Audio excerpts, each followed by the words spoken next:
sunu gan Ndiaye Diop salaamaaleykum. maaleykum salaam Babacar. yow yaa yor lépp luy xibaar ak jokkoo ci kër gi ñu naan SDE nga xam ni mook SONES ñoo seq séddaleem ndox mi jaarale ko ci robinet yi ci li ñuy wax hydraulique urbaine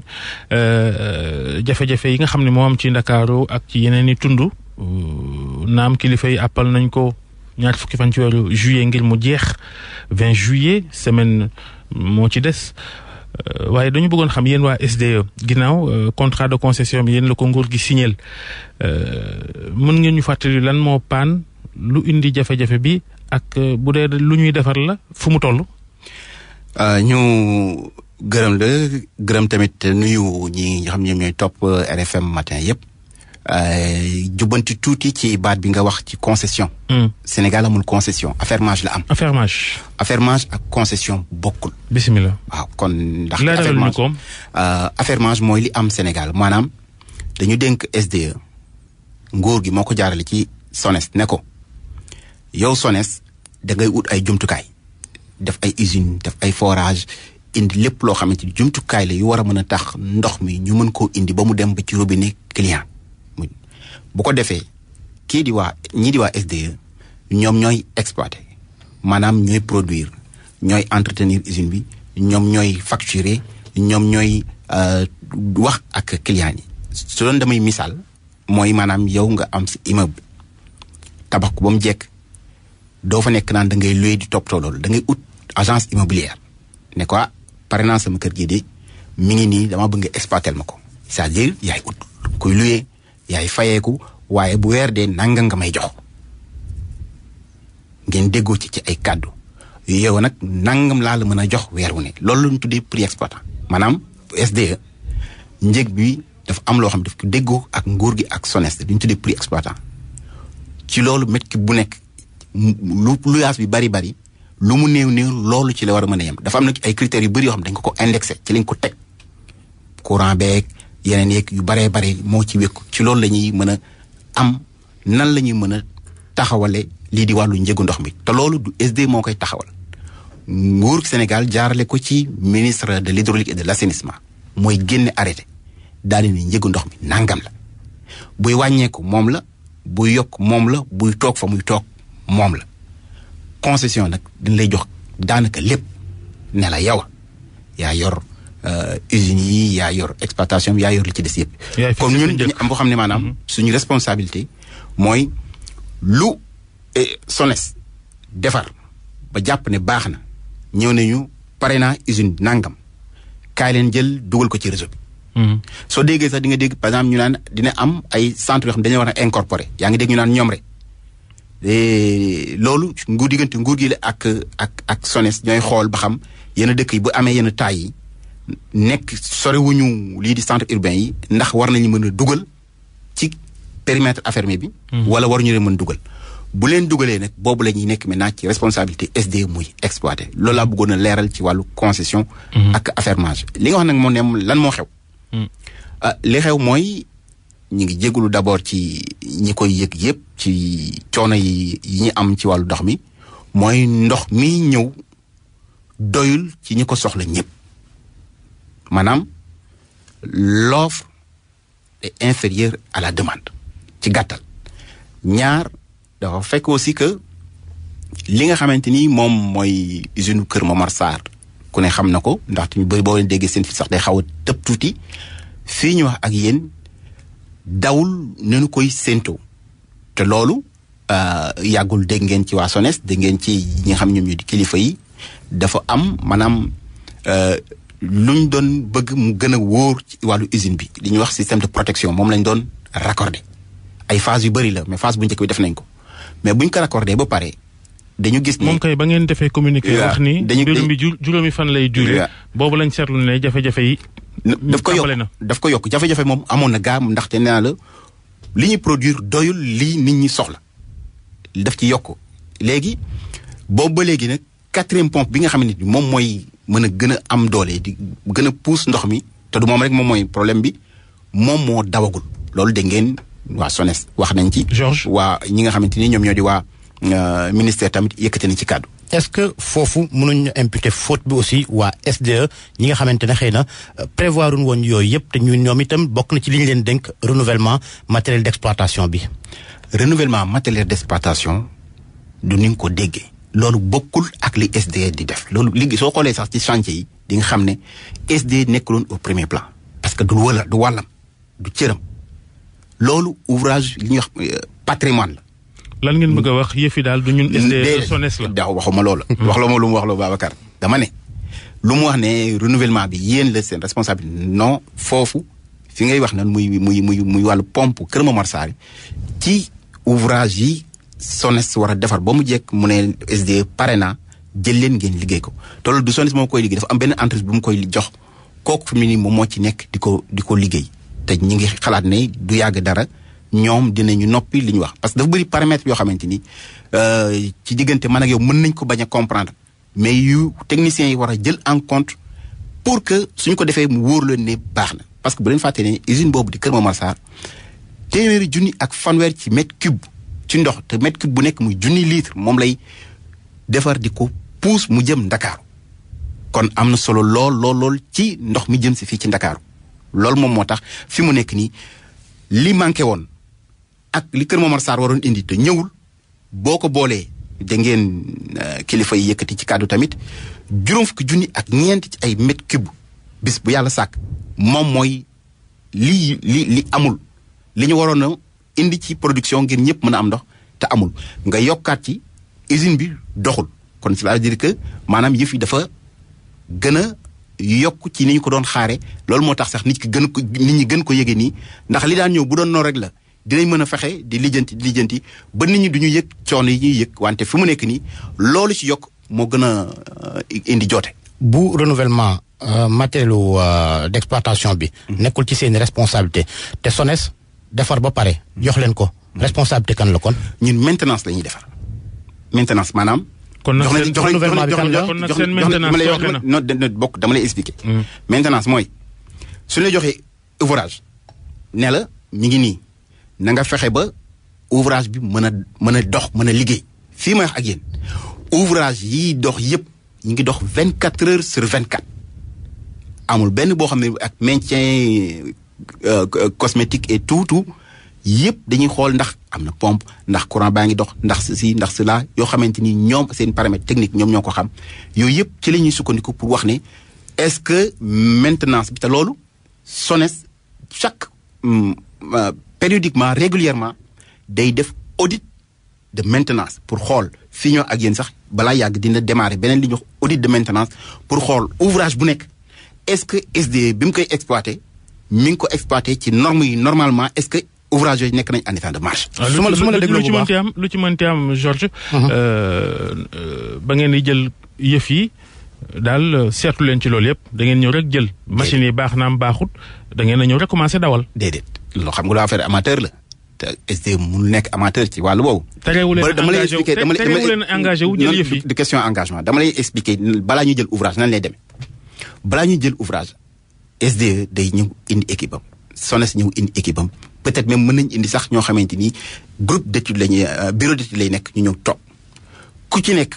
paramètre bu ne dañuy koy confronter ba xam baax na ñu valider ko def ko ci procès verbal ba pare def essai yi fi mu nekk nii bu ñu paree forage bala ñu koo dugal dañuy def li ñuy wax essai de pression xool yëpp tant que conformul ak li SDE wax ne ak SONES ak normes yi mën a indi exploitation wax ne baax na ouvrage boobu lu nit ñi yàkkamti duñ ko mën a utiliser dama lay jox benn exemple rek Parcelles Assainies gii ngi bi balaa coow li sax am na ñaari forage yoo xam ne defoon nañ ko benn bi ñu mën ko exploiter bi ci des mi ngi ci biir lycée bu Limodak fi jàkkaarloo ak stade bi dañuy ñëw bi ñu xoolee gis ne ndox mu muy génnee teneur en fer bi maanaam ndox mu xonk mi dafa jéggi dayoo li OMS santaane ngir ndox ñu war ko mën a jëfandikoo ci dundu doomu aadama. ndox mu xonk moom fépp. dinaa la expliquer li koy waral yëpp léegi bu ñu ne ñu ne lii mënuñu ko dugal ci réseau bi su doon dañu wax ne nañ jox nit ñu ndox rek yàkkamti coow li bëri dañ naan kon ñun comme ni nga ko xalaatee ñi ay amateur lañu nañ jël rek dugal comme nit ñi ndox lañ bëgg nañ leen jox non bëri na forage yoo xam ne dañ leen di arrêté yu mel noonu moom mooy tax wala leen loo xam ne usines yoo xam ne duñu ko réceptionné wala ouvrage yoo xam duñ ko réceptionner parce que loolu moom moo tax les gens sont très regardants très professionnels sur ce qu'ils font kooku moom dama bëgg nit ñi xam ne du ay cuune ñoom ñoo nekk ci secteur bi. bu ab pompe amee damay delluwaat rek ndax ba léegi donte sax décliné nga responsabilité SDE ñu jox leen ay pompe yi commencé sooxe bu ñu ko dalee remplace comme yéen ci entretien rek ngeen yem kon responsabilité renouvellement bi lii sooxe da nga bëgg wax ne SDE la bu dul yéen. déet waxuma la loolu. kan kon déet waxuma la loolu dama ne la les rôles sont bien partagés dafa mel ni fi mu nekk nii fi ma wax ak yow nii. waaw comme expliqué xam nga wax nga ba pare li nga xamante ne moom lañu leen dénk li ngeen war a def. bu dee foofu ngeen yem. bu fekkee am leneen li ñu war a def bu dul yéen ñee la. dama lay expliquer fi mu nekk nii xam nga Babacar moom moo nekk fële ci console bi. moom mu ne mooy c'est lui qui joue le rôle de technicien. fi mu nekk nii soo toogee ba mu yàgg mu am silence ci rajo bi wala mu am benn souci technique lan ngay wax. Babacar la wala lan la fii les gens sont solidaires ci métier bi lu ñuy def yëpp amul benn pas bu ñuy teg te duñ ci déggoo même bu ñuy programmer ay travaux dañuy wax ba ne bii période moo gën a favorable même bu ñuy raxas ay réservoir parce que réservoir aussi dañ leen di raxas périodiquement dañuy xool ban période moo gën a favorable ñu déggoo ci wax mais nag du ñun ñooy exécuter loolu dama la bëgg a xamal loolu mën nañu d'accord ci planning mën nañu d'accord ci yëpp moom bu dara des lu maanaam dem liggéey ko ku ne day def sa wàll. ñun bu dee jël facture ñun ñooy jël facture. mais en langage simple loolu ñu jaaxal c'est-à-dire que même bu ñuy raxas réservoir ndox mi coupé te waroon na am ay réservoir de réserve c'est-à-dire que bu ñu dee raxas bii réservoir am yeneen yoo xam ni ñooy dépanner réseau bi en attendant lañ doon raxas wala di ko defaraat noppi c'est ça. loolu moom mës a am amul benn réservoir yoo gis dañ leen doubler. amul benn benn usine boo xam ne da ngay ñëw tëj réservoir tëj robinet ni ndox du am non dañuy tëj day fa am ay réservoir A B jëm kaw usine boo gis mu am réservoir boo gis amul benn réservoir boo xam ne day na moom cundum non loolu mënul nekk exploitation mayiwul loolu par lan moo ko waral parce que dañuy jàpp ne incident technique mën na am chaque fois kon li ñuy wax dañuy redonder dañuy doubler fi mu ne nii yéen ñaata studio ngeen am parce que ay mën leen am benn studio parce que jàpp ngeen ne studio bi mën nga am incident technique ngeen mën a reporter wu ci beneen studio bi donc nu ngeen di xalaatee en tant que professionnel ñi nekk ci secteur bi également noonu la ñuy xalaatee en tant que professionnel pour di redonder ay ouvrage pour yu mel ni xam nga lu tax wax ji du neex a nangu mi ngi nii tey am lu am jafe-jafe ca Kër Momar Sarr problème am bu amoon yeneen yu ni mel yu ni toll am fa ca wet ga xëy na bu ñuy defaraak réparé waat kenn du ko yëg comprendre ma li nga wax dama ni jamono ji am na lu ñuy defar ca usine ca Kër Momar Sarr bu amoon yeneen jumtukaay yu ni mel plan B loo xam ne réserve lay doon bu ñuy defar benn mbir du yàq dara ci séddaleem ndox mi dara du coupé am na loolu moom moo tax fi mu nekk nii usine bi di dox peut-être pas à sa pleine capacité nekkul 100% ñun renouvellement yi ñuy def mooy su pompe yi nga xamante ni moom mooy yu usines yi yu forage yi yu yeneen loolu moo tax dañu am li ñuy wax direction de maintenance loolu rek la ñuy lijjanti sur l'ensemble du périmètre mooy seen liggéey moom mooy seen warugar du caagaan comme lu ma la ko waxee milieu bi nekkul ay amateurs ñoom ñoo ci nekk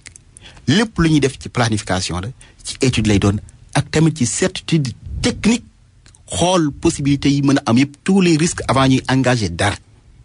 te balaa ñu koy engagé dinañ ci waxtaan ak ñi ci war a waxtaanal yépp ba jàpp ne lii mooy li gën ñu soog ko door.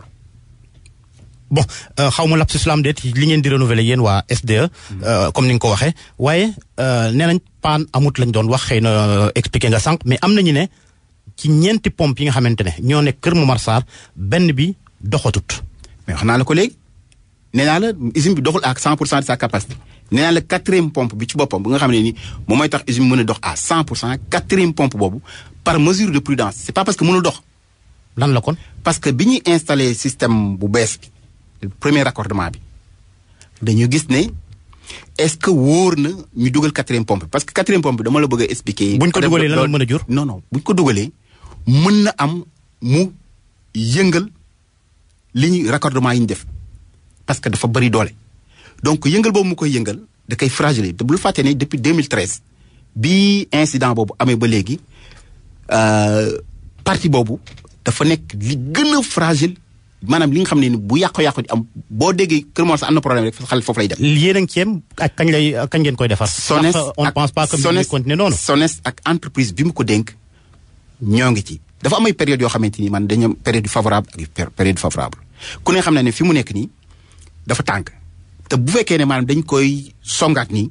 dañuy arrêté waat usine bi dama lay expliquer rek peut-être boo arrêté usine bi conséquence bi muy indiwaat mooy encore manque d'eau yi ngay dégg nii maanaam dafay gën a law boobu muy gën a law ak tàngoor bi ñu nekk est-ce que fu mu nekk nii mën nañu jël boobu de risque ou bien on se dit nañu ci soox en attendant am période favorable ngir mën a liggéey pompe mais loolu wàllu ñi nga xam ñoom lañu ko dénk la muy société de patrimoine du SONES ak tam kilifa yi ak SDE. période bu favorable comme wax nga waxi tàngoor kon mën nañoo xaar ba xëy na décembre janvier. non du loolu moom mooy dicter période bu favorable ça dépend ci ñi nga xamante ni ñoom ñooy techniciens yi ñooy xool. da nga fay wax waxi tàngoor rek. non tàngoor bi dama lay wax ne la demande est trop forte. parce que fu mu nekk nii ak doute bi nga xamante ni jot na am ci est-ce que mën na ko yëngal wala mënu ko yëngal. mais lii est-ce que risque la pour ñu dugal ko. Ndiaye Diop lii SDE ba mu dee SDE ba léegi. xam na ni tàngoor bu jotee ndox mi nit ñi dañ koy gën di jëfandikoo. bu ñu toog ba 2018 ñu naan ñu nangam ak nangam paan na fii càng na fii c'est-à-dire que lu tax laajoon nañ ko waa SONES lu tax anticiper wuñ ci ni askan wi yokkee macha allah ak ni nga xam ni noonu la ndox gën a doonee yitte lu tax anticiper wuñ ci at yi nu weesu yëpp ngir def jumtukaay yi war tabax ko ba problème du am ñu toog ba tey 2018 ñu naan ñu raccordement fii rakiste fii loolu tam. anticipation am na loolu moom moo waral mu am. fii may wax ak yow au moins 4e programme d'urgence parce que dañ doon wax ni la démographie croît au moins de 3,4 voire 3,5%. te gis nañu ne nit ñi tamit dañu soppi seen dëkkuwaay léegi ñëpp nekkatuñu rez-de-chaussée nit ñi dañuy yéeg ci étage tout le temps te ku ci nekk fu nga nekk da nga bëgg ndox mi ñëw te ndox moo xamante ni dafay am doole du benn problème loolu moom moo waral SONES ak état bi ñu xoolee ne seen procédure mën na yeex ñu dénkoon SDE 3 programmes d'urgence 3 programmes yooyu bu ñu ko defee bu ñu ko deful woon tey affaire dina gën a metti ginnaaw loolu ñu indi li ñuy wax programme spécial Dakar moom nga dégg directeur général bu SONES di wax ay TACET di wax ay bayax tey jii fi ma wax ak yéen bu ci kanamee ministre de l'hydraulique et de l'assainissement dina lancer ay travaux muy te nga dégg ñaari tali di nga dégg benn tali amuñu ndox forage fii ci boori jëppal fi ñu doon defee wàllu pétanque pour ñu ñoom mu leen jagleel forage boo xam ne au moins da leen mën a xeetal. ñoom dañuy politique rek premier ministre nee na le 20 juillet dina jeex jafe-jafe yi yéen SDE da ngeen di confirmer loolu wala techniquement. xam nga ñun seen aqulaay taala. non aqulaay taala ou pas man dama bëgg su ma waxee ak yow rawatina ak ñi nga xam ñoom ñuy déglu su ma génnee ku ma ci dajal du ma ne xeeb naa la. 20 juillet bi dama lay expliquer rek. du ma ne xeeb naa la jeex. xam nga 20 juillet boobu ñu jot a wax tey jii. ku ci nekk yaa ngi def sa kéemtalaay kattan mais ñun lu ñuy xaar mooy jumtukaay yi nga xamante ni moom la ñuy xaar rawatina ci boori bayax ak yeneen forage yi nekk loolu mooy 20 juillet jafe-jafe bi du jeex. waxuma la loolu de. loo wax déedéet waxuma 20 juillet jafe-jafe dina jeex wala. ni ko dina premier ministre wàññeeku mais mënuma la ne dina jeex man. wute na ak li premier ministre wax. waaw loolu sa commentaire la. jërëjëf Ndiaye Diop.